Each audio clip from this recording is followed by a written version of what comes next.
the Afterward. Boys and girls, this is a section that kind of answers some of the questions and gives you a little bit of historical information about this time period. This is going to be very helpful for you with your closing project, your scrapbook, and just kind of answer some of the questions you might have about the book, okay? How much of Anne Marie's story is true? I know I will be asked that. Let me try to tell you here where fact ends and fiction begins. Anne Marie Johansen is a child of my imagination, which means she's make-believe. Though she grew there from stories told to me by my friend Annalise Platt, to whom this book is dedicated, who was herself a child in Copenhagen during the long years of the German occupation. So that means Anne Marie is made up, but she's loosely told so the author, Lois Lowry, knew a girl, Annalise Platt, from Copenhagen. They were friends when they were little, and Annalise Platt was in Copenhagen during the German occupation, and as they were friends, she told her stories.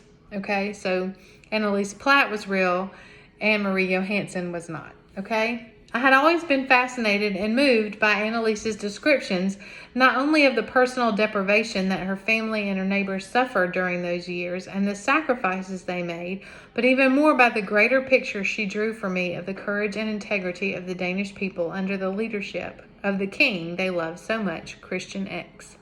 So Christian X is true.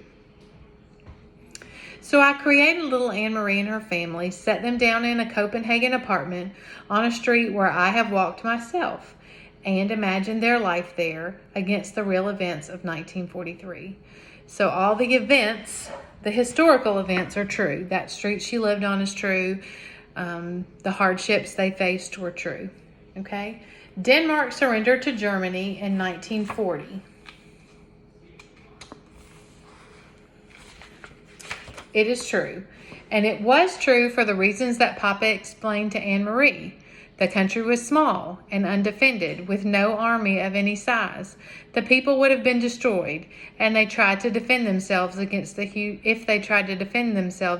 huge German forces. So surely, with great sorrow, King Christian surrendered, and overnight the soldiers moved in. From then on, for 5 years, they occupied the country. Visible on almost every street corner, always armed and spit-shined, they controlled the newspapers, the rail system, the government, schools, and hospitals, and the day-to-day existence of the Danish people. All of that is true. But they never controlled King Christian. It is true that he rode alone on his horse from the palace every morning, unguarded, and greeted his people. And though it seems so charming as to be a flight of the author's fancy, the story that Papa told Anne Marie of the soldier who asked the Danish teenager, "Who is that man?" that story is also true. It is recorded in one of the documents that still remain from that time. All of that is true. It is true, too, that in August 1943, the Danes sank their own entire navy in Copenhagen harbor as the Germans approached to take over the ships for their own use. So that's what Kirsty thought was fireworks, what her mom told her was fireworks, but it was really the Danes sinking their own ships. That is true. My friend Annalise remembers it, and many who were children at the time would have been awakened, as little Kirsty was, by the explosions and the fiercely lighted sky as the ships burned. On the new year of the Jewish high holidays in 1943, those who gathered to worship at the synagogue in Copenhagen, as the fictional Rosens did, were warned by the rabbi that they were to be taken and relocated by the Germans. That is also true. The rabbi knew because a high German official told the Danish government, which passed the information along to the leaders of the Jewish community. The name of that German was G.F. Duckwitz, and I hope that even today, so many years later, there are flowers on his grave because he was a man of compassion and courage.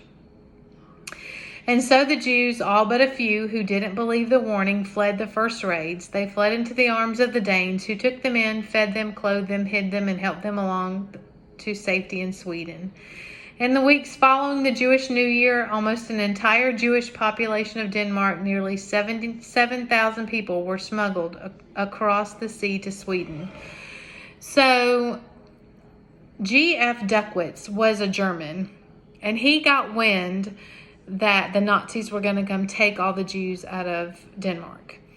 And so he told the high officials at the synagogue, the rabbi, in Copenhagen. And so the rabbi had time to let all the Jews know. So they had time to escape. And the Danes had time to help them. So 7,000 of them were able to be smuggled across the sea to Sweden without being captured. Now, those that didn't were those that didn't believe that it was true that the Germans were coming. Okay? So that G.F. Duckwitz was a hero. The little hand-hemmed linen handkerchief that Anne-Marie carried to her uncle, surely something made up by the author who wanted to create a heroine out of a fictional little girl? Nope.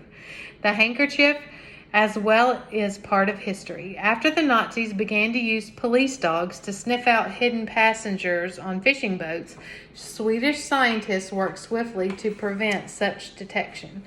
So what she's saying is that the handkerchief is also real. They created a powerful powder composed of dried rabbit's blood and cocaine. The blood attracted the dogs, that's why they really wanted to sniff it. And when they sniffed at it, the cocaine numbed their noses and destroyed temporarily their sense of smell. So they really wanted to smell it because of the rabbit's blood, but when they did smell it, it destroyed their sense of smell because of the cocaine temporarily. Almost every boat captain used such a permeated handkerchief, and many lives were saved by the device. The secret operations that saved the Jews were orchestrated by the Danish resistance, which, like all resistance movements, was composed mainly of very young and very brave. Peter Nielsen, though he's fictional, he's not real, represents those courageous and idealistic young people, so many of whom died at the hands of the enemy.